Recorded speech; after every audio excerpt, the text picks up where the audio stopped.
Assalamu alaikum wa rahmatullahi wa barakatuh. Brothers and sisters, in today's presentation, lesson 5D, we'll be focusing on all the names and attributes of Allah subhanahu wa ta'ala that appear in the Quran. Before we do that, let's look at the answers for lesson 5C. This is an important activity that you needed to complete. The reason why I say that is because in lesson 5A, you learned Allah Ta'ala's names and attributes individually. 5B, you learned it in pairs. And then 5C gives you the sentence form.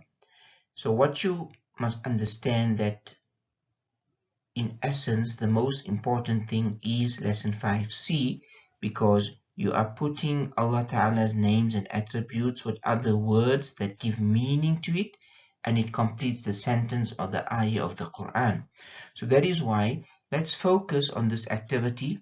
Two things you needed to do. Number one is to identify and underline the added word or words and then translate the whole sentence or ayah. Number one, Wallahu, and Allah is. Ghaniyun Hamid. That is the English translation which you can see there. So Wallahu is the added part to the attributes of Allah subhanahu wa ta'ala. Wa huwa, and He is. Al-Aziz Al-Hakim. Lahuwa, surely He is. Al-Aziz Al-Rahim.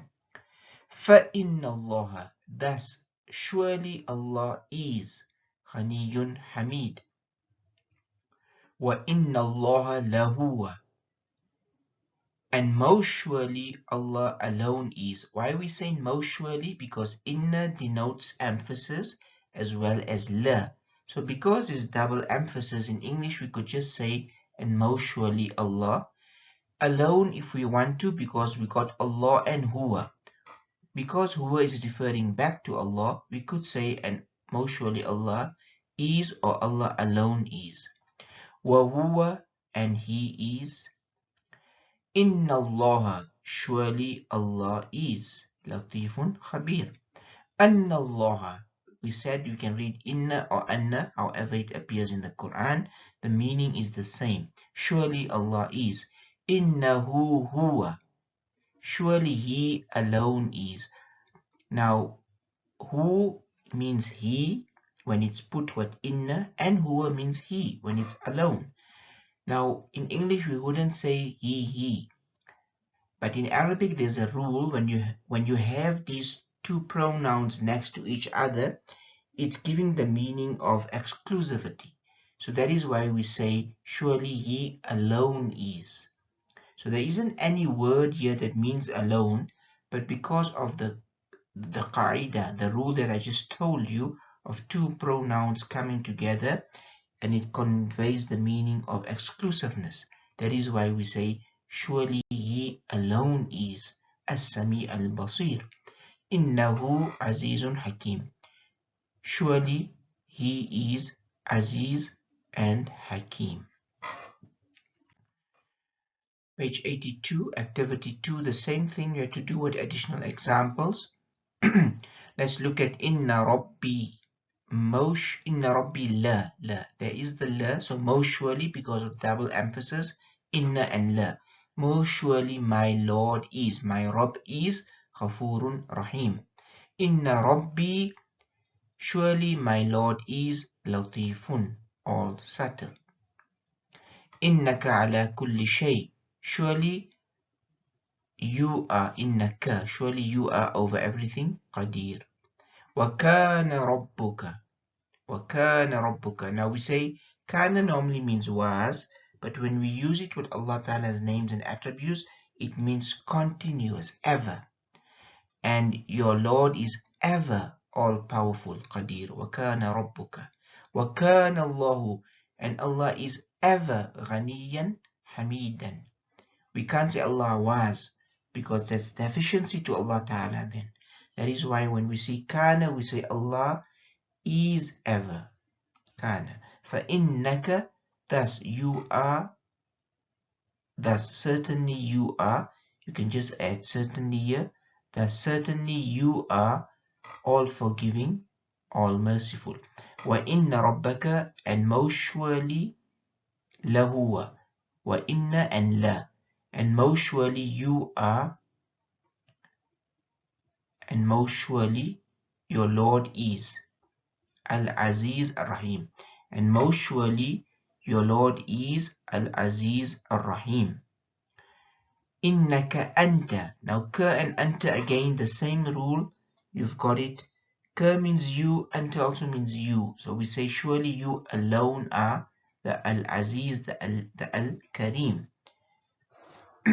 So innaka anta. Inna Allah kana, again, surely Allah is ever, all certain, all aware. So that's all for the answers for lesson 5C. We now go into lesson 5D, the names and attributes of Allah subhanahu wa ta'ala. I'm just going to go through those that appear in the Quran, as you will see in the coming slides. Just to keep in mind, what will be presented is Allah Ta'ala's names and attributes in the definite form. What alif lam, that's what we mean. But as we learned in the Quran, it can come as definite, indefinite. In any case, an, in, un doesn't matter. However it appears, we need to identify it. So we can now turn to the book. We're on page 83. Now just understand the format here. It's lesson 5D, the 99 names and attributes of Allah Ta'ala. Now these 99 names and attributes of Allah Subhanahu wa Ta'ala, we know that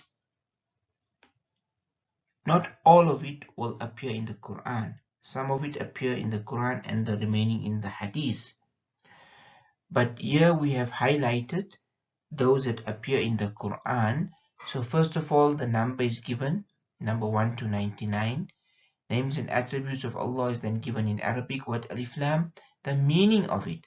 Now the meaning, you will notice some of it have the word all, some have most, some have a particular English translation. If you go to some other website or other book, you will find it translated differently.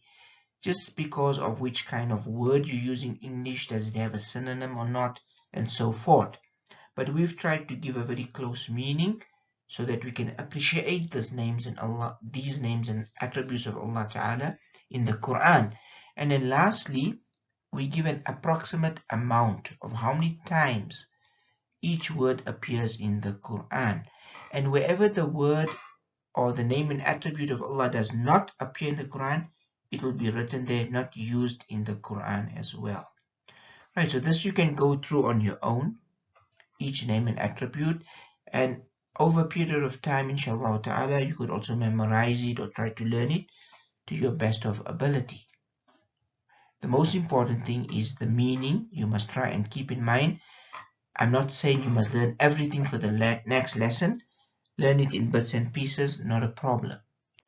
Page 84, the same thing. You'll see there are 1, 2, 3, 4, 5 here that are not in the Quran, but they will appear either in Hadith, inshallah ta'ala.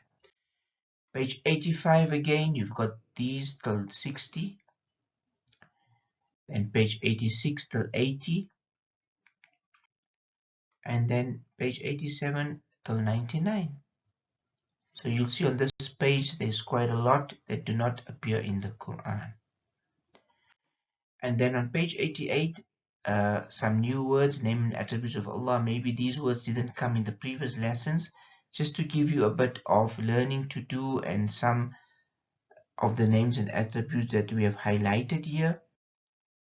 Same on page 89, al-awwalu, al-akhiru, and so forth. And then a little activity which you can complete once you feel you have committed to memory the meanings of those names that appear on page 88 and 89 especially. So this activity is connected to page 88 and 89. So that brings us to the end of Allah Ta'ala's names and attributes of Allah. Very important. That is why I thought of bringing it early as possible into this course that we are busy doing. As you will notice, many ayat of the Quran end in this way.